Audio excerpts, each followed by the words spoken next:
So hello everyone, welcome to my channel study for you. So guys, जैसा कि आज जो आपका दिल्ली पुलिस कांस्टेबल का 18 दिसंबर के फर्स्ट शिफ्ट का एग्ज़ाम हो गया है दोस्तों, जिसका जो है मैं आपको बिल्कुल 100% एक्यूरेट आंसर के साथ जो है इस वीडियो में बताऊँगा। तो देख लेते हैं कि किस प्रकार की जो है आज आपके 18 दिसंबर के फर्स्ट शिफ्ट के एग्ज़ाम में जो है प्रश्न पूछे गए हैं। उससे पहले एक बात और दोस्तों, कि जिन्होंने भी अगर चैनल को सब्सक्राइब नहीं किया है तो दिल्ली पुलिस एग्ज़ाम से रिलेटेड पर्पल की अपडेट के लिए जो है चैनल को सब्सक्राइब ज़रूर कर दीजिएगा। और बगल में ही आपको एक बेल आइकन यानी घंटे का निशान भी दिख रहा होगा, तो आप उस भी जो है ज़रूर प्रेस कर दीजिएगा। तो चलिए वीडियो को स्टार्ट करते हैं। तो आज का जो आपका पहला क्वेश्चन आया था कि what was India's rank in the first Asian games, यानी पहला जो एशियन गेम्स हुआ था ना, जो कि आपका 1951 में हुआ था, और इसमें भारत का रैंक जो है ना ये आपका पूछा गया था, जहां पर इस प्रकार के 4 ऑप्शन जो वो दिए गए थे। तो ये मैं आपको बता दूं कि पहला एशियन गेम्स यानी पहला जो एशियाई खेल है ना, ये आपका वर्ष 1951 में जो आपका खेला गया था, यानी पहला एडिशन जो आपका 1951 में खेला गया था। और इसमें भारत जो है ना पदक तालिका में जो है ये आपका दूसरे पायदान पे रहा था, और भारत के द्वारा जो है टोटल आपके 51 पदक जो आपके जीते गए थे, जिसमें आपका 15 जो आपका गोल्ड मेडल जीता गया था, 16 जो आपका सिल्वर मेडल जीता गया था, और 20 जो है ना ये आपका ब्रॉन्ज मेडल जो आपका जीता गया था। वहीं अगर बात कर ले कि पहले एशियाई खेल में जो है पदक तालिका में पहले स्थान पे कौन सा देश रहा था, तो आपका जापान देश जो है ना ये आपका पहले स्थान पे रहा था। और इससे प्रीवियस में आपका मतलब कि 2023 की अगर मैं बात कर लूँ तो देखिए 2023 का जो एशियन गेम्स है ना ये आपका चीन के होंगजाऊ शहर में आपका आयोजित किया गया था। और कौन सा संस्करण रहा था, तो ये आपका 19वां संस्करण रहा था। और भारत के द्वारा 2023 में जो है ना 107 पदक जो वो जीते गए हैं, जिसमें आपका 28 जो है आपका गोल्ड मेडल जीता गया था, 38 जो है आपका सिल्वर मेडल जीता गया था, और 41 जो है ना ये आपका ब्रॉन्ज मेडल जो आपका जीता गया है। और मैं आपको बता दूं कि अब तक इतिहास में जो है ना ये आपका 2023 के एशियन गेम्स में ही जो है भारत के द्वारा सबसे ज़्यादा पदक जो आपके एशियन गेम्स में जो वो जीते गए हैं। और 2023 के एशियन गेम्स में भारत पदक तालिका में जो है ये आपका कौन से पायदान पे रहा था, तो आपका चौथे पायदान पे जो आपका रहा था। तो ये पॉइंट भी आप ध्यान में रखिएगा, जो कि आपका भारत का जो है अब तक का सर्वश्रेष्ठ प्रदर्शन भी जो आपका रहा है। इसके अलावा आगामी जो आपका 2026 का एशियन गेम्स होगा ना ये कहाँ पर आयोजित किया जाएगा, तो आपका एची प्रांत और नागोया शहर में, यानी जापान का जो एची प्रांत और नागोया शहर में जो है ना ये आपका आयोजित किया जाएगा। और कब से कब तक, तो आपका 19 सितंबर से 4 अक्टूबर 2026 तक जो है ना ये आपका आयोजित किया जाएगा। और इससे आपका एग्जाम यहाँ से प्रश्न पूछा जाता है कि अब तक सबसे ज़्यादा बार जो एशियन गेम्स है ना ये किस देश में आपका आयोजित किया गया है। तो देखिए सबसे ज़्यादा जो एशियन गेम्स है ये आपका थाईलैंड यानी बैंकॉक में जो आपका आयोजित किया गया है, जो कि आपका 4 बार जो आपका आयोजित किया गया है। और कब से कब तक ये आप देख सकते हैं यहाँ पर। इसके बाद जापान में आपका 3 बार आयोजित किया गया है। इसके बाद आपका चीन में, मतलब कि चीन, जापान और दक्षिण कोरिया में जो है ना ये आपका 3-3 बार जो आपका आयोजित किया गया है। और भारत में अब तक अगर पूछा जाए तो देखिए भारत में एशियन गेम्स जो है ना ये आपका 2 बार आयोजित किया गया है। एक तो आपका जो पहला ही संस्करण हुआ था ये आपका 1951 में ये आपका आयोजित किया गया था, और एक आपका 1982 में जो है ना ये आपका दोनों ही जो आपका भारत में जो आपका आयोजित किया गया था, और दोनों ही जो आपका नई दिल्ली में आयोजित किया गया था। तो ये सारे फैक्ट जो आपको ध्यान में रखना है। तो क्वेश्चन के अगर आंसर की बात कर ले तो भारत जो आपका सेकंड पायदान पे जो आपका रहा था, तो ऑप्शन बी आपका करेक्ट आंसर होगा। नेक्स्ट आपका यहाँ रहता है कि where was the International Association of Athletics Federation founded, यानी International Association of Athletics Federation की जो स्थापना है ना ये कहाँ पर हुआ था, ये आपसे जो वो पूछा गया था, जहाँ पर इस प्रकार के आपके 4 ऑप्शन जो वो दिए गए थे। तो देखिए मैं आपको बता दूँ कि आपके IAAF की जो स्थापना है ना ये आपका 17 जुलाई 1912 को जो है ये आपका स्टॉकहोम स्वीडन में जो आपका किया गया था। तो ऑप्शन सी स्टॉकहोम स्वीडन आपका करेक्ट आंसर होगा। और वर्तमान में नाम अगर पूछा जाए कि IAAF का जो वर्तमान में नाम है ये आपका क्या है, तो आपका वर्ल्ड एथलेटिक्स है। और वर्तमान में इसके मुख्यालय के बारे में अगर पूछा जाए तो ये आपका मोनाको में है। तो ये फैक्ट भी आपको ध्यान में रखना है। इसके अलावा अगर अंतर्राष्ट्रीय स्तर पर जो है आपका मतलब कि जो ये है सेबेस्टियन को जो है ना ये आपके मतलब कि इसके अध्यक्ष जो है आपके बनाए गए हैं। और भारत में अगर एथलेटिक्स फेडरेशन ऑफ इंडिया के बारे में अगर पूछा जाए तो ये वर्तमान में आपके जो AFI के जो आपके अध्यक्ष है ना ये आपके बहादुर सिंह सागू हैं। और AFI यानी एथलेटिक्स फेडरेशन ऑफ इंडिया की स्थापना ये जो है कब हुआ था, अगर ये पूछा जाए तो आपका 1946 में प्रोफेसर जीडी सोंधी और महाराज यादविंद्र सिंह की पहल पर जो है ना इसकी स्थापना जो आपका किया गया था। और एथलेटिक्स फेडरेशन ऑफ इंडिया का अगर मुख्यालय पूछा जाए कहाँ पर है तो आपका न्यू दिल्ली में है। और वर्तमान में इसके जो अध्यक्ष है ना जनवरी 2025 से ये आपके बहादुर सिंह सागू हैं। तो ये फैक्ट भी आपको ध्यान में रखना है। नेक्स्ट आपका मेरा था कि who has won the most Olympic gold medal still date, यानी अब तक के सबसे अधिक ओलंपिक स्वर्ण पदक जो है ना ये किसके पास है, जहां पर इस प्रकार के 4 ऑप्शन जो वो दिए गए थे। तो देखिए मैं आपको बता दूं कि अब तक सबसे अधिक जो ओलंपिक स्वर्ण पदक है ना ये आपके अमेरिका के महान तैराक माइकल फेल्प्स ने जो है ना ओलंपिक खेलों में कुल आपके 23 स्वर्ण पदक, यहाँ मैं स्वर्ण पदक की बात कर रहा हूँ, जो कि आपका गोल्ड मेडल जो है मतलब कि इनके द्वारा जो आपका जीता गया है। तो ऑप्शन ए माइकल फेल्प्स आपका करेक्ट आंसर होगा। नेक्स्ट अप का था कि which body part is not allowed to touch the ball in football as per the rules, यानी फुटबॉल खेल में गेंद को कौन सी बॉडी पार्ट से जो है ना वो स्पर्श करने मतलब कि स्पर्श करना जो है नियम के अनुसार जो है आपका मना है, यानी आपका मतलब कि फुटबॉल में आपको जो वो टच नहीं करना है। तो इस प्रकार से ऑप्शन आपके दिए गए थे। तो देखिए मैं आपको बता दूं कि फुटबॉल में खिलाड़ी गेंद को जो है ना आपका पैर से छू सकते हैं, सिर से भी, छाती से भी, या फिर जांग आदि से जो वो खेल सकते हैं, लेकिन हाथ या बाजू यानी हैंड और आर्म से जो गेंद को छूना जो है ना ये आपका नियमों का विरुद्ध जो है आपका माना गया है। केवल गोलकीपर को ही जो है ना अपना पेनल्टी एरिया के अंदर जो है हाथ से गेंद पकड़ने की अनुमति जो है आपका दिया गया है। तो ऑप्शन में आपका हाथ जो है वो दिया गया था। तो ऑप्शन ए हाथ आपका करेक्ट आंसर होगा। और फुटबॉल से संबंधित अगर टर्म की बात कर ले जहां से एग्जाम में प्रश्न पूछा जाता है तो ये फुटबॉल से संबंधित जो आपके टर्म होते हैं ना, जैसे कि ड्रिबल हो गया, ऑफसाइड हो गया, गोल हो गया, पेनल्टी किक हो गया, इसके अलावा फ्री किक हो गया, कॉर्नर किक हो गया, हैट्रिक हो गया, फाउल हो गया, टैकल हो गया, डिफेंडर हो गया, मिडफील्डर हो गया, फॉरवर्ड हेडर हो गया, बाइसिकल किक हो गया और थ्रो, ये सारे जो है ना ये आपके फुटबॉल से संबंधित जो आपके टर्म है। तो ये फैक्ट भी आपको ध्यान में रखना है। नेक्स्ट आपका क्वेश्चन आ रहा था कि how many medals did India win in the 2016 summer Olympics, यानी 2016 के ग्रीष्मकालीन ओलंपिक में जो है ना भारत के द्वारा जो है कुल कितने पदक जो आपके जीते गए थे, जहां पर इस प्रकार के 4 ऑप्शन जो वो दिए गए थे। तो देखिए मैं आपको बता दूं कि 2016 का जो ग्रीष्मकालीन जो ओलंपिक हुआ था ना ये आपका रियो डी जेनेरियो ब्राजील में जो है आपका आयोजित किया गया था। और इस ओलंपिक में भारत के द्वारा जो है ना टोटल आपके 2 पदक जो आपके जीते गए थे। और ये जो आपका दोनों ही पदक है ना ये आपका सिल्वर मेडल जो आपका जीता गया था। और विजेता कौन कौन रही थी, तो एक तो आपका पीवी सिंधु जो आपका रही थी, जो कि आपका महिला बैडमिंटन सिंगल्स में जो है ये आपका सिल्वर मेडल जो आपका जीती थी। और फाइनल में ये मतलब कि पीवी सिंधु ने जो है ना स्पेन के कैरोलिना मारिना से जो ये आपका हार गई थी। और आपका जो दूसरा सिल्वर मेडल है ना ये साक्षी मलिक के द्वारा जो आपका जीता गया था। और साक्षी मलिक ने जो है महिला कुश्ती में 58 किग्रा फ्री स्टाइल में जो है ना ये सिल्वर मेडल जो आपका जीती थी। और फाइनल में साक्षी मलिक जो है ना ये आपका स्वीडन की जो है सुसाना हेरिक्सेल से जो है आपका हार गई थी। तो ये पॉइंट भी आप ध्यान में रखिएगा। और इससे प्रीवियस जो आपका हुआ है जो कि आपका टोक्यो के बारे में अगर पूछा जाए तो देखिए टोक्यो जो आपका 2020 में ना होगा 2021 में हुआ था, जो कि आपका जापान में हुआ था, जापान टोक्यो में। और इसमें भारत के द्वारा जो है ना आपके 7 पदक जो आपके जीते गए थे, जिसमें आपका 1 गोल्ड मेडल जीता गया था, 2 आपका सिल्वर मेडल जीता गया था और 4 जो है ना आपका ब्रॉन्ज मेडल जो आपका जीता गया था, जिसमें 1 गोल्ड जो है आपका नीरज चोपड़ा के द्वारा जीता गया था। और नीरज चोपड़ा जो आपका जैवलिन थ्रो से जो आपके संबंधित है। 2 जो सिल्वर है आपका, एक तो मीराबाई चानू जो कि आपका वेट लिफ्टिंग से संबंधित है, और सेकंड आपका रवि कुमार दहिया जो कि आपके रेसलिंग से संबंधित है। इन दोनों खिलाड़ियों के द्वारा 2 सिल्वर मेडल जीता गया था। और ब्रॉन्ज मेडल की बात कर ले तो देखिए पीवी सिंधु के द्वारा जीता गया था, लॉबलिना बॉर्गेन के द्वारा जीता गया था। और इनका संबंध, खेल का संबंध भी आप देख के जाना क्योंकि यहाँ से भी प्रश्न पूछा जाएगा। मेंस हॉकी टीम के द्वारा जीता गया था। और रेसलिंग में बजरंग पूनिया के द्वारा जो आपका जीता गया था। तो ये तो आपका टोक्यो 2021 ओलंपिक के बारे में हो गया। अगर पेरिस 2024 में जो आपका 2024 का जो ग्रीष्मकालीन ओलंपिक हुआ ना ये आपका पेरिस फ्रांस में आयोजित किया गया था।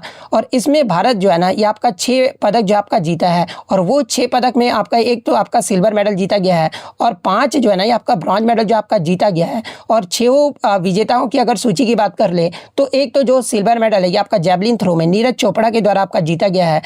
5 ब्रॉन्ज की बात कर ले तो मनु भाकर के द्वारा जो है ना ये आपका 2 ब्रॉन्ज मेडल जो आपका जीता गया है। शूटिंग में आपका स्वप्निल कुसाले के द्वारा आपका जीता गया है। रेसलिंग में अमन सहरावत के द्वारा आपका जीता गया है। और मेंस हॉकी टीम के द्वारा जो है ना ये आपका ब्रॉन्ज मेडल जो आपका जीता गया है।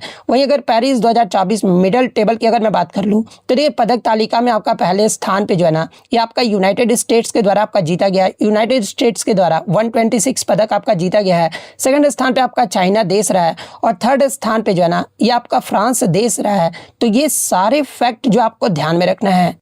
नेक्स्ट आपका बताते हैं कि in which year was the women's javelin throw event added to the Olympics programme, यानी महिलाओं की भाला प्रतियोगिता को जो है ना ओलंपिक कार्यक्रम में किस वर्ष जो आपका जोड़ा गया था, जहां पर इस प्रकार के 4 ऑप्शन जो वो दिए गए थे। तो देखिए मैं आपको बता दूं कि महिलाओं की भाला फेंक स्पर्धा को जो है ना ये आपका वर्ष 1932 के जो है लॉस एंजिलस ग्रीष्मकालीन ओलंपिक में जो है ना ये आपका मतलब कि ओलंपिक कार्यक्रम में जो है ये आपका शामिल किया गया था। तो ऑप्शन सी 1932 आपका करेक्ट आंसर होगा। इसके अलावा 1896 में जो आपका पहला मतलब कि पहला आधुनिक ओलंपिक हुआ था, ये कहाँ पर हुआ था, तो आपका एथेंस में आयोजित किया गया था। और इसमें आपका कौन कौन सा गेम था, तो इसमें आपका एथलेटिक्स था, साइकिलिंग था, तैराकी था, कुश्ती था, इसके अलावा भारोत्तोलन था, तलवारबाजी था, निशानेबाजी था, जिम्नास्टिक जैसे खेलों को जो है ना ये आपका शामिल किया गया था। इसके अलावा अगर अन्य प्रमुख गेम की बात कर ले कि कब कब ओलंपिक में शामिल किया गया था, जहाँ से एग्जाम में जो आपके प्रश्न पूछे जाते हैं, जैसे कि आपका रेसलिंग यानी कुश्ती को जो है ना ये आपका 1896 में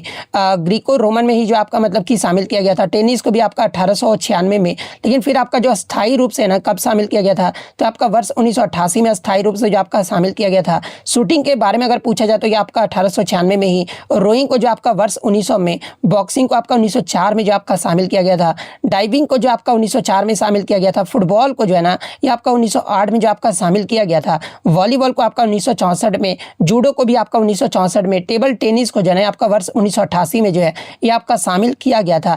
इसके अलावा ताइक्वांडो की बात कर ले तो इसका आपका वर्ष 2000 में जो आपका शामिल किया गया था। रग्बी सेवेंस को जो है ना ये आपका 2016 में शामिल किया गया था और गोल्फ को भी जो है आपका 2016 में जो आपका शामिल किया गया था। और आप कमेंट्स करके जवाब दीजिएगा कि वॉलीबॉल को जो है ना ये आपका ओलंपिक गेम्स में जो है ये कब शामिल किया गया था, ये जो आप कमेंट करके जरूर जवाब दीजिएगा।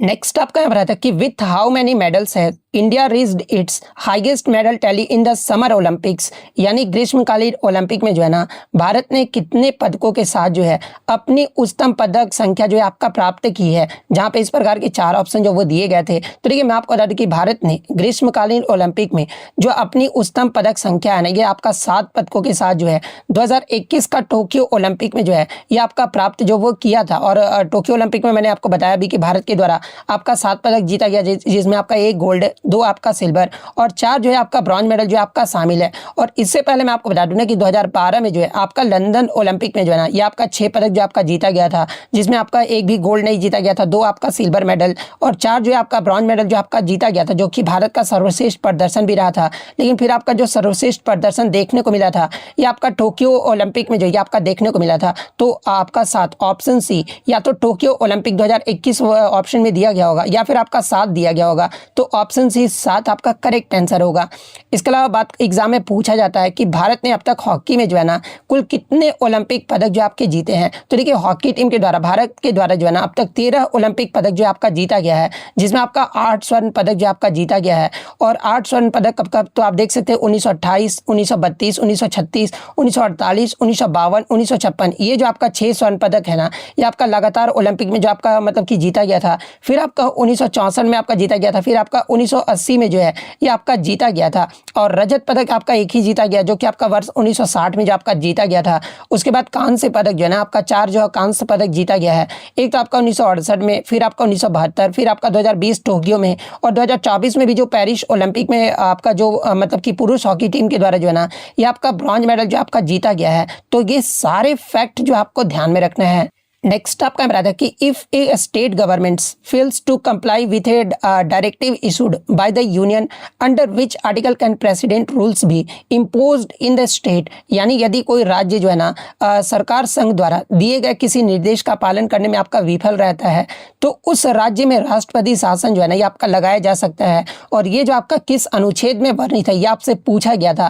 तो देखिए मैं आपको बता दूं कि भारतीय संविधान के अनुच्छेद 365 में आपका यह आपका स्पष्ट रूप से कहा गया है कि यदि कोई राज्य जो है ना सरकार संघ द्वारा दिए गए निर्देशों का पालन करने में आपका विफल रहता है, यानी जिन विषयों पर राज्य का अधिकार है ना उसमें अगर आपका विफल रहता है, तो राष्ट्रपति आपका ये घोषणा कर सकते हैं ना कि राज्य में संवैधानिक तंत्र जो है आपका विफल हो गया है, जिसमें अनुच्छेद 356 के तहत जो है ये आपका राष्ट्रपति शासन जो आपका लगाया जा सकता है। तो अनुच्छेद 365 में जो आपका कहा गया है, तो ऑप्शन डी अनुच्छेद 365 आपका करेक्ट आंसर होगा। इसके अलावा अगर बात कर ले कि अनुच्छेद 356 ये जो आपका मतलब कि मुख्य प्रावधान है, लेकिन असफलता का जो आधार है ना ये आपका अनुच्छेद 365 में जो आपका प्रदान किया गया है, यानी विफल का जो प्रावधान है ये आपका अनुच्छेद 365 में किया गया है। अनुच्छेद 360 की बात कर ले तो ये जो आपका वित्तीय आपातकाल से जो आपका संबंधित है, और अनुच्छेद 352 जो है ना ये आपका राष्ट्रीय आपातकाल से जो आपका संबंधित है। तो ये फैक्ट भी आपको ध्यान में रखना है। नेक्स्ट आपका क्वेश्चन यहाँ पर आया था कि which amendment reduce the voting age from 21 to 18 years, यानी किस संशोधन से जो है ना मतदान की आयु को जो है 21 वर्ष से घटाकर जो है ना ये आपका 18 वर्ष जो आपका कर दिया गया है। जहाँ पे इस प्रकार के 4 ऑप्शन जो वो दिए गए थे। तो देखिए मैं आपको बता दूं कि भारतीय संविधान के 61वें संविधान संशोधन अधिनियम जो कि आपका 1988 में हुआ था, और इसके द्वारा जो है ना मतदान की न्यूनतम आयु को जो है ये आपका 21 वर्ष से घटाकर जो है ना ये आपका 18 वर्ष जो आपका कर दिया गया था। और ये जो आपका संशोधन है ना, यानी 61वां जो संविधान संशोधन है ये आपका अनुच्छेद 326 में भी जो है परिवर्तन करके जो आपका लागू हुआ था, जिससे आपका लोकसभा और विधानसभा चुनावों में भी जो है ना युवाओं की भागीदारी जो आपका बढ़ते हुए जो वो देखने को मिला था। और ये जो आपका विधेयक है 61वां जो संविधान संशोधन विधेयक है ये आपका 1988 में लोकसभा के द्वारा आपका 15 दिसंबर, राज्यसभा के द्वारा 20 दिसंबर द्वारा जो है ये आपका पारित किया गया था, तथा 28 मार्च 1989 को जो है यानी 1989 में जो है राष्ट्रपति के द्वारा इसे आपका स्वीकृति जो है आपका मिला था। यानी अगर पूछा जाए कि 61वां जो संविधान संशोधन है ना ये लागू कब हुआ था, तो ये आपका 1989 में जो है ना ये आपका लागू हुआ था। तो ये पॉइंट भी आप ध्यान में रखिएगा। और उस दौरान आपका जो ये फैसला है ना ये किसके द्वारा लिया गया था, तो आपका राजीव गांधी सरकार के दौरान जो है ना ये आपका फैसला जो आपका लिया गया था। इसके अलावा अगर अन्य ऑप्शन की बात कर ले तो ये 42वां जो संविधान संशोधन है ना ये आपका मौलिक कर्तव्य से संबंधित, और 42वें संविधान संशोधन के तहत ही जो है सरदार स्वर्ण सिंह समिति के सिफारिश पर जो है ना आपके 10 मौलिक कर्तव्य को यानी फंडामेंटल ड्यूटीज को जो है ना ये आपका जोड़ा गया था। और 11 वर्तमान में आपके 11 फंडामेंटल ड्यूटीज हैं, और 11वां जो आपका मौलिक कर्तव्य है ना ये आपका 86वें संविधान संशोधन जो कि आपका वर्ष 2002 में हुआ था, और इसके माध्यम से जो आपका जोड़ा गया था।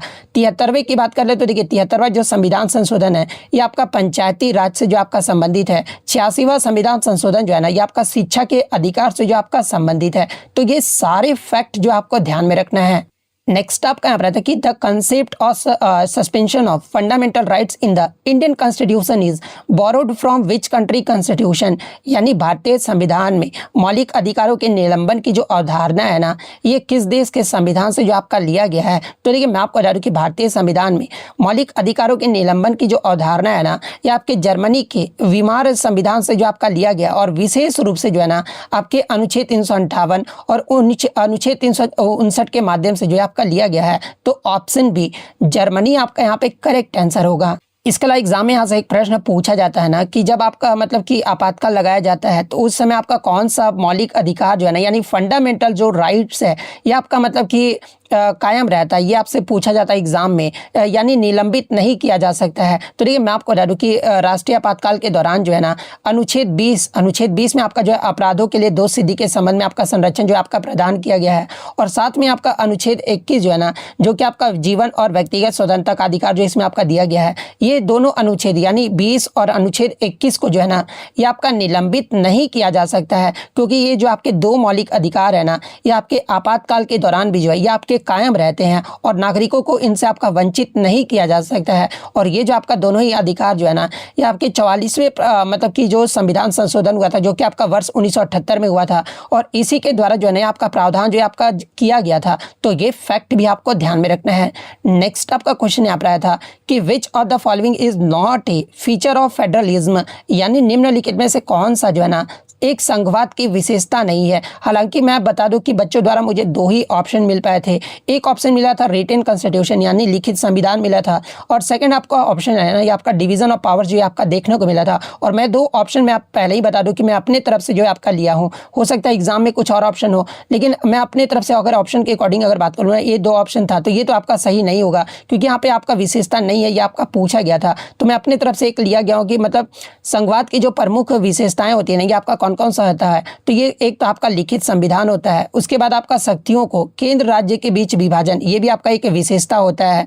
इसके अलावा स्वतंत्र न्यायपालिका भी जो है ना, ये आपका मतलब कि संघवाद की जो है आपका एक विशेषता है, जो कि आपका सर्वोच्चता को जो आपका संविधान के सर्वोच्चता को जो है ना ये आपका सुनिश्चित करता है। लेकिन अगर ऑप्शन में आपका एकल नागरिकता यानी आपका जो है सिंगल सिटीजनशिप अगर आपका दिया गया होगा, तो देखिए ये जो आपका एकल नागरिकता है ना, ये भारतीय संविधान की जो है एकात्मक विशेषता है, ना कि आपका संघवाद की आपका विशेषता है। और ये जो आपका शुद्ध संघवाद हो गया ना, जैसे कि अमेरिका में आपका द्वैध नागरिकता राष्ट्रीय और राज्य होता है, लेकिन भारत में केवल जो है ना ये आपका भारतीय नागरिकता है, जो कि केंद्र को मजबूती जो आपका प्रदान करता है।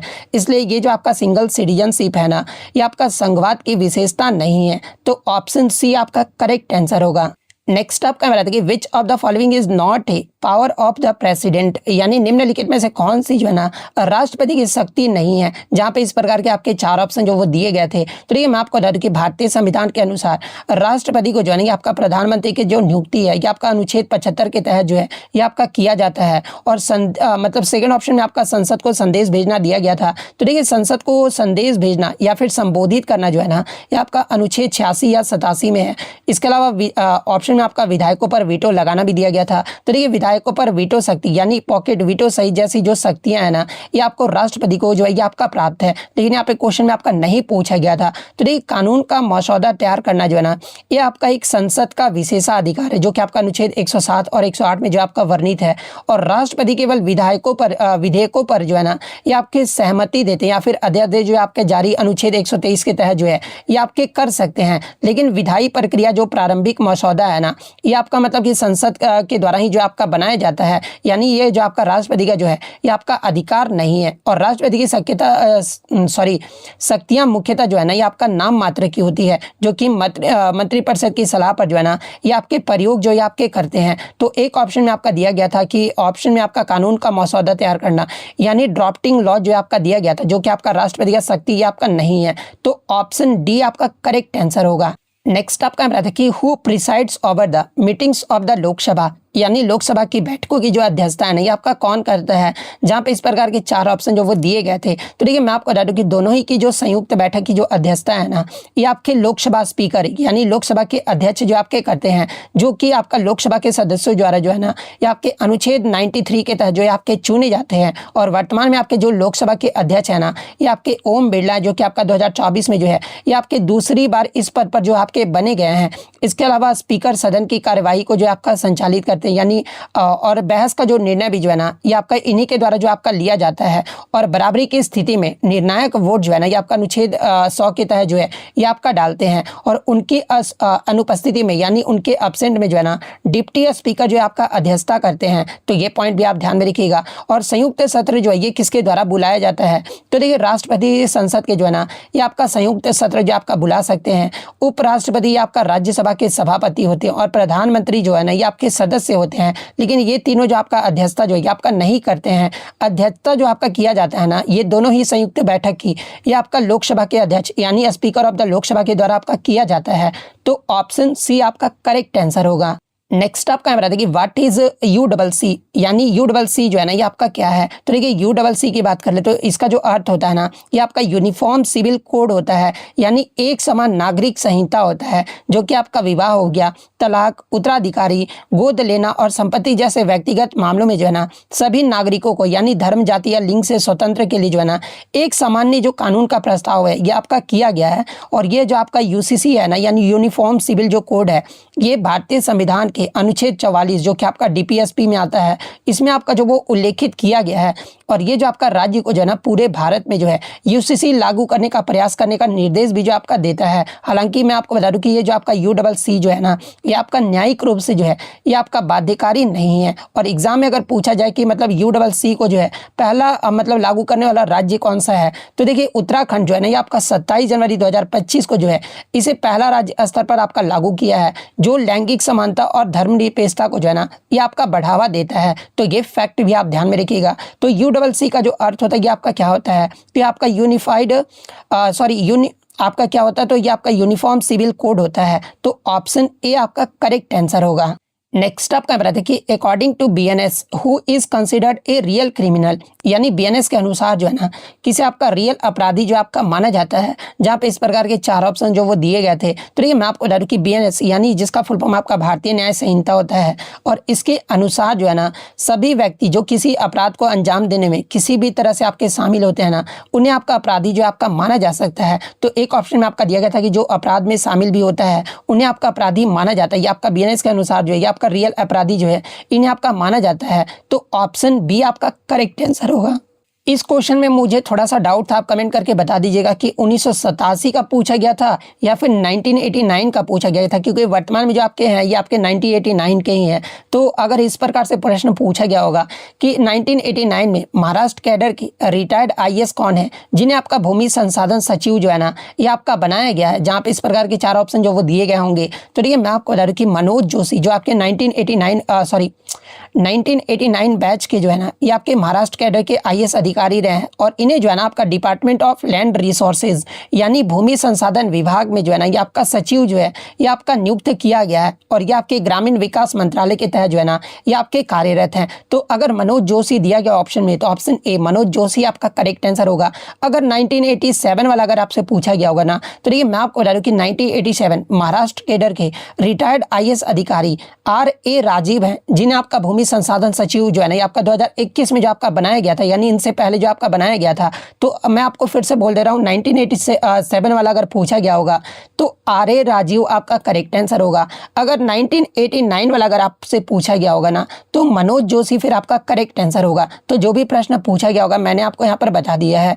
नेक्स्ट आपका क्वेश्चन यहाँ पर आया था कि what is the objective of प्रधानमंत्री जनधन योजना, यानी प्रधानमंत्री जनधन योजना का जो है ना ये आपका लक्ष्य क्या है, ये आपसे पूछा गया था, जहाँ पे इस प्रकार के आपके 4 ऑप्शन जो वो दिए गए थे। तो देखिए मैं आपको बता दूं कि प्रधानमंत्री जनधन योजना का जो मुख्य लक्ष्य है ना ये आपका वित्तीय समावेशन है, जिससे हर परिवार को जो है कम से कम एक बुनियादी बचत बैंक रूप में आपका जो है डेबिट कार्ड हो गया, दुर्घटना बीमा हो गया जो कि आपका 2 लाख तक, और ओवरड्राफ्ट सुविधा जो है ना आपका प्रदान जो है आपका किया जाता है।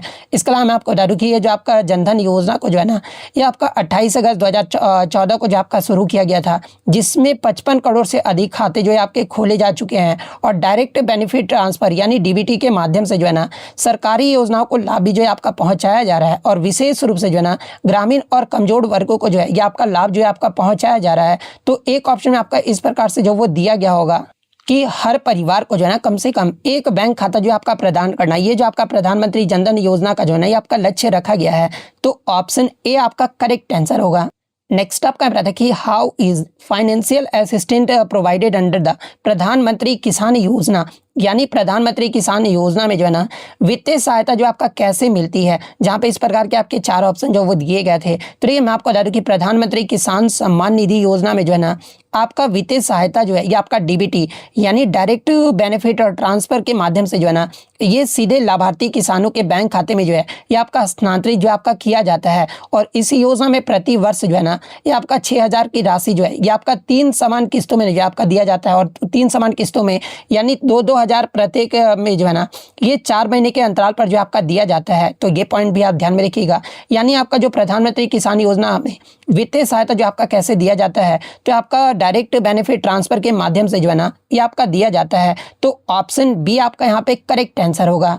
नेक्स्ट आपका देखिए, who was the governor with the vice president at the Uttar Pradesh day celebration 2025, यानी उत्तर प्रदेश दिवस समारोह 2025 में जो है ना उपराष्ट्रपति के साथ जो है ये आपके राज्यपाल कौन थे, ये आपसे पूछा गया था। तो देखिए उत्तर प्रदेश दिवस समारोह 2025 जो कि आपका 24 से 26 जनवरी लखनऊ के अवध शिल्प ग्राम में जो है आपका आयोजित किया गया था, और उपराष्ट्रपति जगदीप धनखड़ के साथ जो है ना उस समय जो आपके मतलब कि उपराष्ट्रपति थे जनवरी 2025 में ये आपके जगदीप धनखड़ थे। हालांकि आपके उपराष्ट्रपति जो है आपके चेंज हो गए हैं, लेकिन उस समय का पूछा गया था इसलिए मैं बता रहा हूँ। उपराष्ट्रपति जगदीप धनखड़ के साथ जो है ना ये आपके राज्यपाल आनंदी बेन पटेल जो है ये आपका मुख्य अतिथि के रूप में जो है ना ये आपका उपस्थित जो आपका रही थी, और मुख्यमंत्री योगी आदित्यनाथ के साथ मिलकर जो है ना इन्होंने उद्घाटन किया था, और 6 लोगों को उत्तर प्रदेश गौरव सम्मान भी जो है ना ये आपका प्रदान किया गया था। और साथ में अगर कार्यक्रम का थीम पूछा जाए क्या रहा था, तो देखिए विकास व विरासत प्रगति पथ पर जो है उत्तर प्रदेश ये जो आपका थीम रहा था, जिसमें सांस्कृतिक प्रदर्शनियां, पुरस्कार वितरण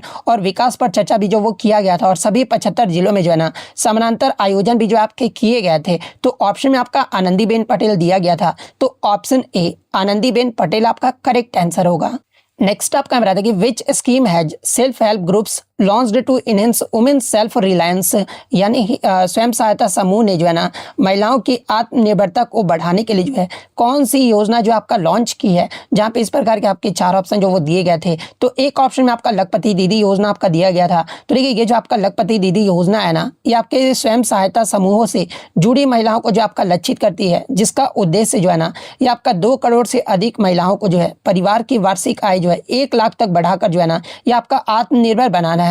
और ये जो आपका योजना ये आपका मतलब कि दीनदयाल अंत्योदय योजना राष्ट्रीय ग्रामीण आजीविका मिशन के तहत जो है ये आपका लॉन्च किया गया था। तो ये पॉइंट भी आप ध्यान में रखिएगा। तो ऑप्शन ए लखपति दीदी योजना आपका करेक्ट आंसर होगा।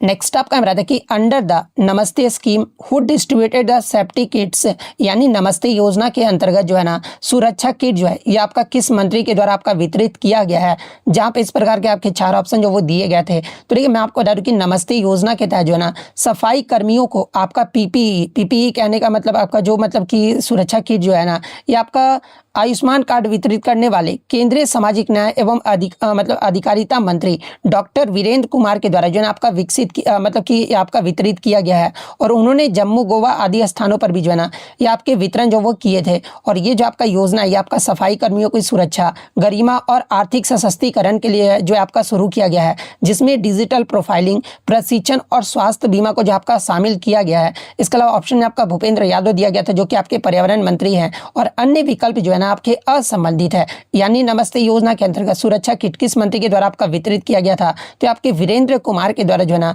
ये वितरित किया गया था। तो option B doctor Virendra Kumar आपका करेक्ट आंसर होगा।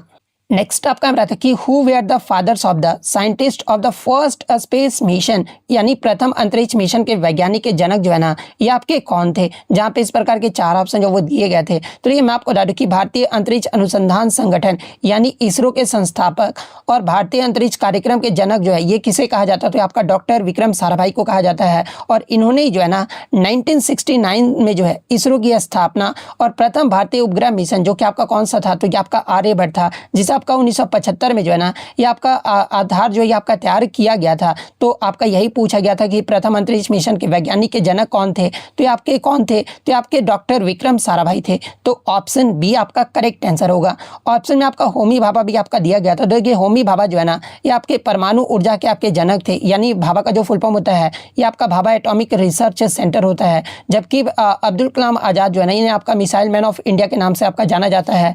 सतीश धवन जो आपके इसरो के पूर्व अध्यक्ष थे। इसके अलावा विक्रम साराभाई ने जो है ये आपका केरल में पहला रॉकेट लॉन्चिंग स्टेशन स्थापित कर भी जो है ना ये आपका अंतरिक्ष विज्ञान की नींव जो है आपके रखे थे। तो ये फैक्ट भी आपको ध्यान में रखना है। इसके अलावा मैं आपको बता दूं कि 2 प्रश्न आपके शास्त्रीय नृत्य से पूछा गया था। एक तो आपका सत्रिया नृत्य के बारे में पूछा गया था, और एक आपका ओडिसी नृत्य के बारे में जो है ना आपका पूछा गया था। तो ये सत्रिया तो ये आपका असम राज्य का शास्त्रीय नृत्य है, ओडिसी जो है आपका उड़ीसा राज्य का आपका शास्त्रीय नृत्य है। और मैं आपको बता दूं कि संगीत नाटक अकेडमी के अनुसार जो है ना ये आपका आधिकारिक तौर पर जो है 8 शास्त्रीय नृत्य को दर्जा जो आपका दिया गया है। जब आपसे संगीत नाटक अकेडमी के अनुसार पूछे तो 8 जो आपको करेक्ट करना होगा। जब आपसे क्वेश्चन में ये पूछा जाए कि संस्कृति मंत्रालय मंत्रालय यानी मिनिस्ट्री ऑफ कल्चर के अनुसार जो है ना कितने शास्त्रीय नृत्यों को आपका दर्जा जो आपका दिया गया है? तो देखिए संस्कृति मंत्रालय के अनुसार 9 शास्त्रीय नृत्यों का दर्जा जो आपका प्रदान किया गया है, क्योंकि 8 तो आपका ये शास्त्रीय नृत्य हो गया संगीत नाटक अकेडमी वाला, 9वां जो आपका मानता है ना संस्कृति मंत्रालय, ये आपका छऊ नृत्य को भी जो है ये आपका शास्त्रीय नृत्य का दर्जा जो वो प्रदान किया गया है। अब बात कर ले संगीत नाटक अकेडमी के अनुसार कौन कौन से आपके 8 शास्त्रीय नृत्य को दर्जा जो आपका प्रदान किया गया है। तो एक तो आपका भरतनाट्यम, जो कि आपका भरतनाट्यम जो है ना ये आपका सबसे प्राचीन नृत्य, मतलब कि सबसे शास्त्रीय नृत्य में सबसे प्राचीन जो नृत्य है ना ये आपका भरतनाट्यम है, जो कि आपका तमिलनाडु राज्य का जो है ये आपका एक शास्त्रीय नृत्य है। वहीं अगर कथक की बात कर लेते हैं, आपका उत्तर प्रदेश राज्य का जो एक आपका शास्त्रीय नृत्य है, और ये जो आपका कथक नृत्य है ना ये कथा कहने की शैली के लिए जो है ये आपका प्रसिद्ध है। कथकली की बात कर ले तो कथकली जो आपका केरल का राज्य का शास्त्रीय नृत्य है, और ये अपनी विस्तृत वेशभूषा और भाव भंगियों के लिए जो है ना आपका जाना जाता है। कुचिपुड़ी की बात कर लेते हैं आपका आंध्र प्रदेश का शास्त्रीय नृत्य है। ओडिसी की बात कर लेते हैं आपका ओडिशा का शास्त्रीय नृत्य, और ये जो आपका लालिल्य और आध्यात्मिक विषयों के लिए जो है ना ये आपका प्रसिद्ध है। तो ओडिसी का पूछा गया था तो ओडिशा आपका करेक्ट आंसर होगा। मणिपुरी जो है ना ये आपका मणिपुरी का नृत्य है, और ये जो आपका कोमल मुद्राओं और भक्ति भाव के लिए जो है ना ये आपका जाना जाता है। सत्रिया आपका पूछा गया था, तो सत्रिया आपका असम राज्य का जो है एक शास्त्रीय नृत्य है, और असम का ये जो नृत्य है ना ये आपका 2000 में जो है आपका मान्यता जो आपका मतलब कि शास्त्रीय नृत्य के रूप में जो है ये आपका मान्यता जो आपका दिया गया था। और ये जो आपका सत्रिया नृत्य है ना ये आपका वैष्णव मठों से जो है ये आपका जुड़ा हुआ है। और 8वां जो ये आपका मोहिनी अट्टम है, जो कि केरल का जो है ना एकल नृत्य है, जिसे आपका मोहिनी यानी अप्सरा के रूप में जो है या मतलब कि रूप पर जो है आपका आधारित है। तो ये सारे फैक्ट जो आपको ध्यान में रखना है। तो ये तो हो गया आपके मतलब कि जीके वगैरह के प्रश्न। अब मैथ्स के प्रश्न की बात करें तो मैथ्स में आपका एक क्वेश्चन पूछा गया था, जिसका जवाब आपको कमेंट बॉक्स में देना है। टोटल मैं मैथ्स के क्वेश्चन आपको बताने वाला हूँ। किसी वस्तु के मूल्य के पहले 12% की कमी की जाती है और बाद में जो है ना 18% की वृद्धि की जाती है, तो शुद्ध यानी नेट परिवर्तन प्रतिशत जो है ना ये आपका क्या होगा? ये आपका एक क्वेश्चन देखने को मिला था, तो इसका जवाब आप कमेंट बॉक्स में जरूर दीजिएगा। मैथ्स का अगर आप लोग का जवाब नहीं आएगा तो फिर मैं मैथ्स के क्वेश्चन लाना जो वो बंद कर दूंगा। सेकंड आपका यहाँ पर आता है कि 60 किलोग्राम वस्तु बेचने पर 20 रुपये प्रति किलोग्राम के विक्रय मूल्य पर जो है ये आपका अंबरार को हानि होती है। हानि प्रतिशत जो आपको ज्ञात करना था, तो हानि प्रतिशत इसका मतलब कि कमेंट करके बताइएगा। और साथ में आप टाइम स्टैम्प के साथ जो बताइएगा कि इस वाले का मतलब टाइम स्टैम्प में कितना उत्तर होगा, इस वाले का कितना होगा, ये टाइम स्टैम्प के साथ आप बताइएगा। किसी वस्तु का क्रय मूल्य जो है ना ये आपका यानी सीपी जो है आपका 800 रुपये है, और अंकित मूल्य यानी आपका जो मार्जिनल प्राइस है ये आपका 1200 रुपये है। यदि उस पर 20% की छूट देकर बेचा जाए तो जो लाभ प्रतिशत होगा ना वो आपका क्या होगा? तो इसका भी लाभ प्रतिशत आप कमेंट करके जरूर बताइएगा। नेक्स्ट आपका किसी धन का जो है आपका फ्रैक्शन आपका भाग 3% वार्षिक साधारण ब्याज की दर से, और शेष भाग जो है आपका 6% वार्षिक साधारण ब्याज की दर से जो है ना 1 वर्ष के लिए जो आपका मतलब कि लगाया जाता है। यदि कुल ब्याज आपका 20,800 रुपये है तो मूलधन जो आपको ज्ञात करना तो मूलधन भी जो आप कमेंट करके जरूर बताइएगा। इसके अलावा आप मैथ्स के क्वेश्चन देख सकते हैं। 7 + 2 स्क्वायर 12 का वर्गमूल आपको ये कमेंट करके बताना है। इसका क्वेश्चन भी आप कमेंट्स करके जो वो जरूर बताइएगा। ये वाला का भी आंसर जो आप कमेंट करके जरूर बताइएगा। साथ में अन्य क्वेश्चन की तो इसको भी आप कमेंट करके जरूर बताइएगा। इसके अलावा ये भी क्वेश्चन का आंसर आप कमेंट करके बताइएगा। ये भी क्वेश्चन का आंसर आप कमेंट करके बताइएगा। इसका भी जो आप कमेंट करके टाइम स्टैम्प के साथ बताइएगा। इस वाले क्वेश्चन का भी जो आपका आंसर जो वो कमेंट करके बताइएगा। और साथ में इस वाले क्वेश्चन को भी जो है ना आप कमेंट करके जो वो जरूर बताइएगा। तो ये 13 क्वेश्चन आपके मैथ से थे। अब बहुत सारे बच्चों का होगा कि सर कंप्यूटर में किस प्रकार से आपके क्वेश्चन देखने को मिले हैं। तो देखिए कंप्यूटर में स्टेटमेंट वाले क्वेश्चन थे, जो भी मतलब थे ना वो करने वाले थे। MS वर्ड से आपका क्वेश्चन था, एक्सेल से जो है ये आपका क्वेश्चन जो वो देखने को मिला था। A1 A12 B2 इस प्रकार से भी आपका क्वेश्चन देखने को मिला था। एक फ्रंट से भी आपका क्वेश्चन जो वो देखने को मिला था। तो ये सारा आपका जो रिव्यू रहा था ये आपका आज के शिफ्ट में रहा था। अगर वीडियो पसंद आए तो वीडियो को लाइक जरूर कर दीजिएगा, और इसी प्रकार से क्वेश्चन भेजने के लिए जो है ना आप टेलीग्राम को जो वो जरूर ज्वाइन कर लीजिएगा। टेलीग्राम का जो लिंक आपको डिस्क्रिप्शन में दे दिया गया है, आप वहाँ से ज्वाइन करके जो है ना अपने एग्जाम में आए हुए क्वेश्चन को जो है जरूर साझा कीजिएगा। तो अगर वीडियो पसंद आए तो वीडियो को लाइक जरूर कर दीजिएगा, और इसी तरह किसी भी एग्जाम का रियल एनालिसिस पाने के लिए जो है चैनल को सब्सक्राइब जरूर कर दीजिएगा। तो मिलते हैं नेक्स्ट वीडियो में, तब तक thank you, all the best.